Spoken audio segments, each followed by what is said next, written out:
अहम खबर। इसराइली फौज ने इतवार के रोज कहा कि इसने शुमाली और जनूबी ग़ज़ा में वसी ज़मीनी कार्रवाइयां शुरू कर दी हैं।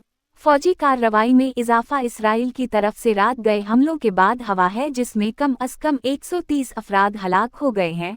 फ़लस्तीनी महकमा सेहत के हुक्काम के मुताबिक दोनों अतराफ के ज़राए ने बताया कि इसराइल और फ़लस्तीनी अस्करियत पसंद ग्रुप हमास के दरमियान बिलवासिता मुज़ाकरात के नए दौर में जारहियत।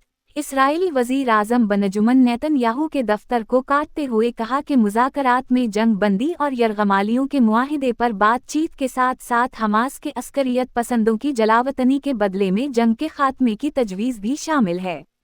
Asian of enclave terms Hamas ने पहले ही मुस्तरद कर दिया है। हमास के एक अहलकार ने रॉयटर्स को बताया कि अस्करियत पसंद ग्रुप अब भी इसराइली यरग़मालियों की रिहाई की तजवीज़ दे रहा है, जंग के खात्मे के बदले में इसराइली फ़ौजियों के इनखला और ग़ज़ा के लिए इमदाद की नाकाबंदी और फ़लस्तीनी कैदियों की रिहाई के लिए।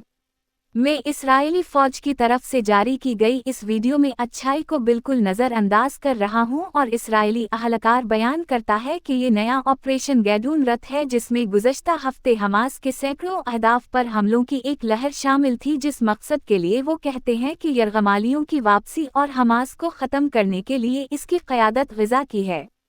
वज़ारत सेहत के तख़मीने के मुताबिक एक हफ्ते के दौरान 460 से ज़ायद फ़लस्तीनी हलाक हुए।